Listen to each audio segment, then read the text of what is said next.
In every age of the Church, there are moments when silence weighs heavier than words. When the faithful look toward Rome not for innovation, but for fidelity. And when that fidelity trembles, even slightly, the whole body of believers feels it. Today, such a tremor runs through the heart of the Catholic world. A new Vatican document, subtle in language, polite in tone, has opened a fissure deep within the Church's soul. Not merely a matter of wording, but of meaning.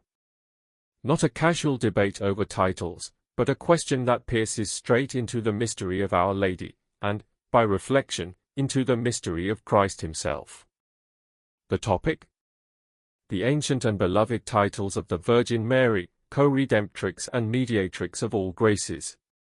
Titles that for centuries have shaped Catholic devotion, theology, and the very way the faithful see their Mother in heaven. Formally, the Vatican's document does not abolish these titles. It does not declare them false. And yet, in practice, in tone, in omission, in the subtle rephrasing of catechesis, it sets them aside. What remains is a delicate erasure, a truth not denied, but slowly silenced. This, dear friends, is how revolutions begin, not always with thunder, but with whispers. Within the walls of the Curia, concern grows. Some say this is a mere pastoral adaptation, a reframing for modern ears. Others, bishops, theologians, and lay faithful alike, see it as something far more grave. A quiet rewriting of centuries of faith and devotion. For them, this is not a marginal theological dispute. This is a wound to the very heart of the Church, to the Mother through whom the Redeemer himself entered the world. The unease has become impossible to hide. What began as murmurs in corridors now echoes in letters, interviews, and public statements. Faithful shepherds who once spoke cautiously now speak plainly. Among them, one voice rises clear and unwavering. The voice of Bishop Athanasius Schneider. He is no stranger to controversy. He has stood firm before, always measured, always respectful, yet never afraid to speak when truth demands it. And now again, he steps into the storm, not to provoke, but to illuminate. In his latest statement, published by Vatican journalist Diane Montagna, one of the few remaining voices unafraid to ask difficult questions, Bishop Schneider writes with the clarity of a man whose conscience is anchored in tradition. The title of his reflection is striking in its simplicity. The saints, doctors, and ordinary magisterium of the Church could not have been mistaken. A simple sentence, but one that carries the weight of centuries. For in it lies a challenge. If the saints, the doctors, and the magisterium have all taught one thing about Mary, if this teaching has been professed, prayed, and lived through generation after generation, how could it suddenly be wrong? Can truth itself expire? Can a living faith, transmitted from the apostles, suddenly become inconvenient for a modern world? Schneider's answer is calm but unyielding, no. He reminds us that the doctrine of Mary's cooperation in redemption, her role as Co-Redemptrix, is not a poetic exaggeration nor a medieval curiosity. It is rooted in the very logic of the Incarnation. For as Saint Irenaeus wrote in the 2nd century, Mary, by her obedience, became the cause of salvation for herself and for all mankind. In that, yes, that humble fiat at Nazareth, she opened the door for the Redeemer to enter history. Her cooperation is not parallel to Christ's, but perfectly dependent on it. She does not rival the Savior, she participates, as only a mother can, in the mystery of his suffering and glory. Bishop Schneider recalls that from the earliest fathers to the popes of the modern era, Leo XIII, Pius X, Pius XII, the Church has consistently affirmed this truth.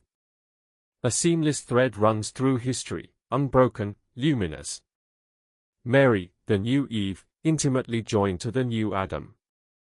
Where Eve's, no, brought death, Mary's, yes, brought life himself into the world. To call her co-redemptrix is not to place her beside Christ as an equal. but to recognize the profound mystery that God Himself willed to need her consent, her cooperation, in the unfolding of salvation. This is why, Schneider insists, the faithful have never been deceived in invoking her under these titles.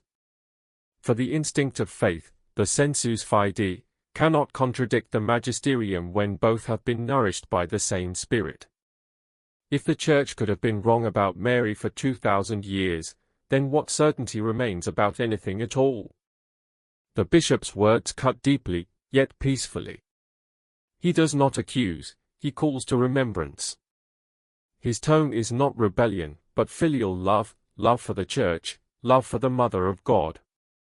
He writes, by adhering to the traditional teaching on the co-redemptive and mediating work of the Virgin, the faithful do not stray from the path of faith, but remain anchored in a solid and well-founded piety toward Christ and His Mother. In those lines lies the quiet strength of Catholic fidelity. Faith does not depend on new documents or passing fashions. It lives in the rosaries whispered by the elderly in their homes, in the candles burning before statues of Our Lady, in the tears shed before her image in times of sorrow. When Rome grows silent, the faith of the simple continues to speak. For centuries, the faithful have called Mary, Mother, Queen, Co-Redemptrix. These titles are not mere poetry, they are theology lived through devotion. To erase them is to wound something deeper than doctrine, it is to wound memory, love, identity. And that, perhaps, is why so many hearts now ache. In recent months, tension has grown between two worlds within the Church. On one side, those who believe the faith must be reinterpreted for modern sensibilities, made accessible, inclusive, non-dogmatic. On the other, those who see such reinterpretations not as renewal, but as erosion. The Vatican's new document on Mary, though cloaked in theological language, feels to many like a continuation of a troubling pattern. One already seen in Amoris Laetitia, in Fiducia Supplicans. A method not of denial, but of dilution. Doctrine is not contradicted, it is rephrased. Tradition is not rejected, it is reframed. And in the process, truth begins to fade into ambiguity. For Bishop Schneider, this is the danger of the age. A church that speaks in words so fluid, so accommodating, that they cease to mean anything definite at all. He warns that faith cannot survive on vague beauty. It needs clarity, the clarity of truth, of doctrine, of names that mean what they have always meant. To call Mary Co-Redemptrix is not to exalt her beyond measure, it is to confess the measureless mercy of God who draws His creatures into His plan of salvation. To call her Mediatrix of all graces is to affirm what countless saints have known by experience. That every grace flows through the hands of the Mother who stands beside the cross. Yet amid the growing debate, the question remains. Will the Church listen? Will those in authority hear the cry of the faithful? The same voice that has, for centuries, lifted hymns to the Mother of God? Cardinal Victor Manuel Fernandez, prefect of the dicastery for the doctrine of the faith, now finds himself at the center of the storm.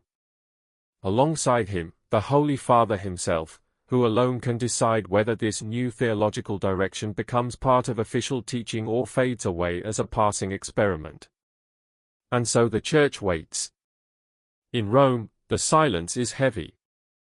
No decree, no correction, no response, only the echo of prayers rising from the pews of the faithful. But silence, in times like these, does not calm. It amplifies. For the sensus fidei, the instinct of faith, cannot be legislated away. It lives in the hearts of believers, in their rosaries, in their hymns. And it continues to call Mary by the names that no document can erase. Mother, Queen, Co-Redemptrix. These names endure, not because Rome allows them, but because heaven has already spoken them. The question that now hovers over the Vatican is simple, and yet, perhaps, the most profound of all. Will those who hold authority have the courage to listen? Or will the voice of the faithful, echoing from generation to generation, be met only with silence? Only time will tell. But one thing is certain. The Mother of God does not cease to intercede, even when misunderstood. And her faithful children, the ones who still kneel before her image, will not cease to call upon her, until the truth she embodies shines again without shadow. The storm has not passed. If anything, the winds have only grown stronger. Since the Vatican's recent document on the Virgin Mary, tension has spread through every layer of the Church, from bishops' conferences to parish pews. In some quarters, the document is praised as a pastoral refresh, a necessary adjustment to help modern believers relate to Mary in simpler, more accessible terms. But for others, for those who have prayed the Rosary daily, who have wept before her image, who have whispered, "Mother, help me," in the silence of suffering, it feels like a betrayal cloaked in diplomacy. Because Mary was never a concept to them. She was a presence, a living mother, not a symbol. When the Church begins to speak of her in abstract terms, when titles are quietly shelved and devotions subtly reworded, the faithful feel it like a wound in the heart of their own prayer life. And that's what Bishop Athanasius Schneider and others are warning against. They see in this new language not renewal, but removal. Not the unfolding of deeper meaning, but the slow unweaving of a sacred tapestry. For centuries, popes and saints have spoken of the Virgin Mary with a confidence born of intimacy. Leo XIII called her, the intermediary through whom we have access to the Son. St. Pius X wrote that she merited for us dat songruor, in a secondary and subordinate sense, what Christ merited de condigno. Pius XII declared that Mary, by her sufferings at the foot of the cross, was united to her Son in his sacrifice. This is not the language of sentiment. It is the language of theology, precise, beautiful, incarnate. It does not diminish Christ's unique role, it glorifies it by showing how completely he draws creation into his redeeming love. But now, under the pretext of modernization, this heritage is being reinterpreted. The new approach speaks of Mary as disciple and witness, but hesitates to call her Mediatrix or Co-Redemptrix. To the world, it might seem like a minor linguistic update. To the faithful, it feels like the Church is reintroducing distance between the mother and her children. And perhaps, for the first time in generations, many are asking, why? Why this insistence on softening the Marian vocabulary? Why now, when devotion to Our Lady is one of the few unifying threads left in the Church's torn fabric? Behind these questions lies a deeper struggle, not only theological but spiritual. A battle not for power, but for meaning. A battle for how we understand the mystery of grace itself. In the new theology, grace is often treated as an impersonal flow, cosmic benevolence. In the traditional vision, grace is profoundly personal, it flows through a person, through the one who said yes to God, through the heart of a mother. Bishop Schneider warns that to sever grace from Mary is to abstract it from the Incarnation, to separate what God himself joined when the Word became flesh. He writes that the Virgin's cooperation in redemption is a participation so unique, so intimate, that no other creature can share it. By her consent, the Redeemer entered the world, by her compassion, she shared his cross, by her intercession, she continues to distribute the graces he won. That is not exaggeration. That is theology soaked in love. In one sense, what we see unfolding today is a crisis of memory. A generation of theologians eager to dialogue with modernity forgets that the deepest truths of the faith were never meant to be reinvented, only reproclaimed. Mary's titles, Co-Redemptrix, Mediatrix, are not barriers to understanding Christ. They are windows. They remind us that God's plan of salvation is not mechanical, but relational. That love itself required cooperation, not because God was limited, but because love desires consent. When the angel spoke, Mary could have refused. But she did not. She said, "Fiat, let it be done unto me." And that single word changed the course of human history. It is no wonder, then, that the faithful instinctively cling to her titles. To call her Co-Redemptrix is to recall that she stood at the foot of the cross, united with her Son's agony. To call her Mediatrix is to remember that from the earliest centuries, Christians turned to her for intercession, not as a distraction from Christ, but as a path more tenderly leading to him. The saints understood this. Saint Bernard called her the aqueduct through which grace flows.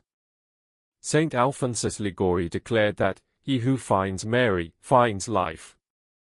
Even Saint Maximilian Kolbe, a martyr of charity, wrote that to love the Immaculata is to be drawn into the very heart of Christ. This is the living faith that Schneider defends, not a museum piece, not a nostalgic relic, but a faith breathing through centuries of tears and hope.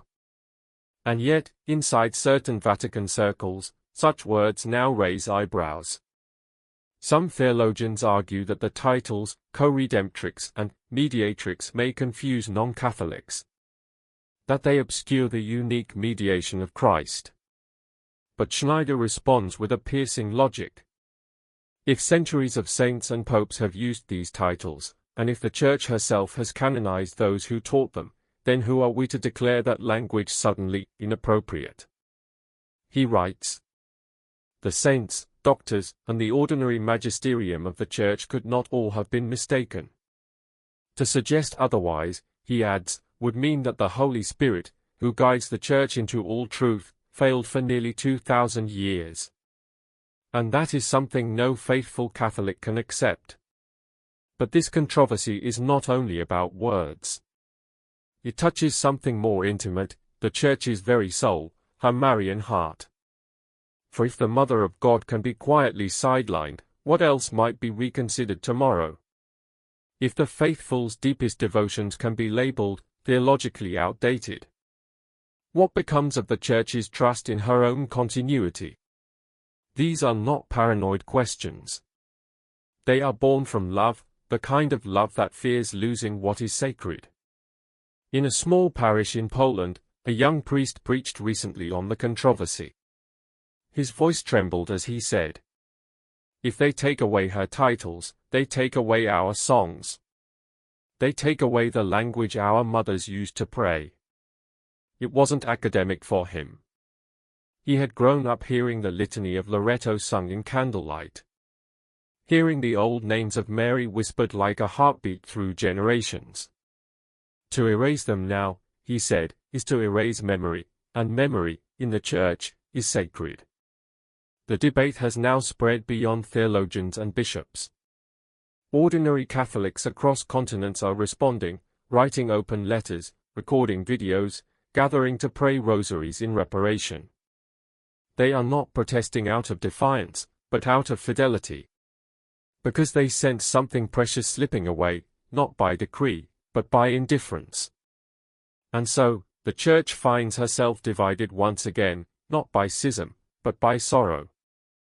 A sorrow that whispers, "Why does our mother feel distant now?" Yet amid the uncertainty, hope persists. Because even as the Church debates, the faithful still pray. Even as official language shifts, the people of God continue to speak the language of the heart. In Africa, Marian choirs sing Ave Maria with unbroken devotion.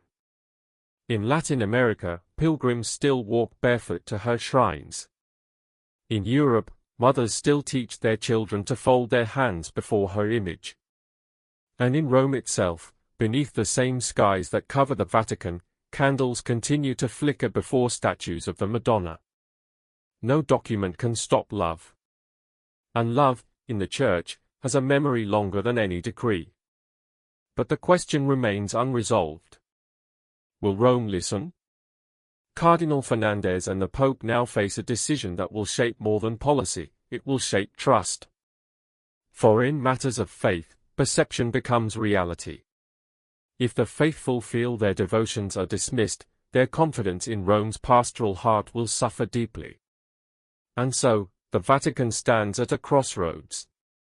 One path leads toward the ancient continuity of the Marian faith. The other, toward an ambiguous modernity that risks losing its roots.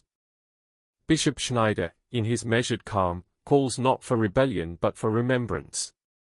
He asks Rome to remember that theology is not crafted in offices, but lived in homes, chapels, and hearts. That the Church is not redefined by documents, but renewed by fidelity. And above all, that no pen on earth can silence a mother's name spoken by her children. Rome is silent. No statement. No correction. No word to calm the faithful heart stirred by confusion. And yet, silence, in the life of the Church, is never truly empty. Sometimes, it hides tension. Sometimes, it conceals prayer. And sometimes, it becomes the space where God Himself speaks.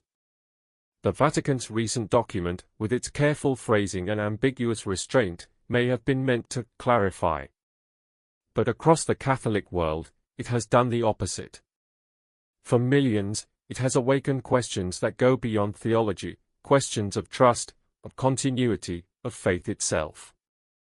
In parishes across continents, priests and faithful whisper the same uncertainty. What is happening to our Church? From Argentina to Poland, from Nigeria to the Philippines, you can hear the quiet echo. Why does it feel like we are being asked to forget what we once loved? But if you listen carefully, amid the noise of confusion, another sound rises. The steady murmur of the Rosary. The unbroken chain of faith that no decree can undo. Theologians may argue in print. Bishops may debate in halls. But the heart of the Church beats elsewhere. In the whispered prayers of ordinary believers who have never read a document. Yet somehow, by instinct of grace, know what is true. It is they, the faithful who still kneel, who still believe, who still love. Who preserve the Church when others falter.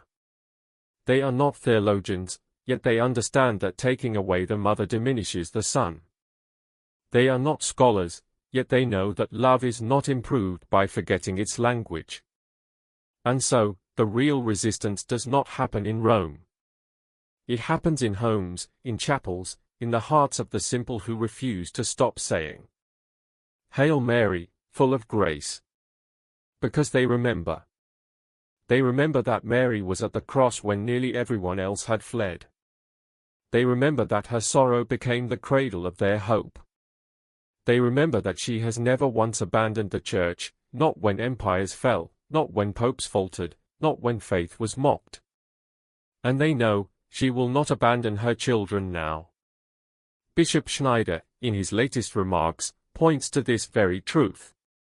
He says, "The faith of the simple often preserves what the learned forget. When truth is obscured by novelty, God entrusts its defense to the humble. How fitting that the Mother of God, herself humble and hidden, would be defended not by counsels, but by quiet hearts. Look around the world tonight. In shrines and cathedrals, the faithful still gather beneath her gaze. At Lourdes, pilgrims dip their hands in healing water. At Fatima, torches rise like stars against the night. At Guadalupe, thousands kneel before the image that converted a continent. These are not political statements. They are love made visible. And in that love, the true theology of Mary lives on, not in footnotes, but in flesh and prayer and tears. The Vatican may one day revisit its position. Documents fade, but devotion endures. History itself has shown it. Every time the Church tried to suppress what the faithful believed from the heart. Whether the Immaculate Conception, the Assumption, or the Sacred Heart. It was always the people's prayer that prepared the way for definition. Doctrine, in the Church, is never born from committees. It blossoms from love. So perhaps this moment of confusion is not the end, but a test. A test of faith. A test of fidelity. For the Mother of God is not diminished by neglect. She shines most brightly when forgotten, as she did in Bethlehem, in Nazareth, and beneath the cross. And perhaps that is what heaven is asking of us now. Not outrage, but endurance. Not argument, but prayer. Not despair, but trust. Because one day, when the noise of debates has passed, the Church will remember again that the Virgin's greatness was never a threat to Christ, but a reflection of him. To love her rightly is to know him more deeply. To call her Co-Redemptrix is to marvel at the Redeemer who shared his sufferings with a creature. To call her Mediatrix is to confess that the grace which saved the world chose to flow through her hands. And to call her Mother, simply Mother, is to remember who we are. Her children. Still learning to believe as she did. The Church may tremble. The world may forget. But the Mother remains. She stands, as she has always stood.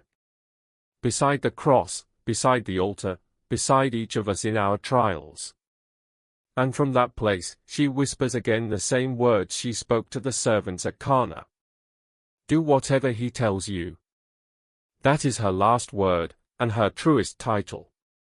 For all her glory, all her mysteries, all her names exist only to lead us to him. Faith will outlast every storm. Pray. Persevere. Trust Our Lady. If this touched your heart, share this message, and comment Hail Mary. God bless you.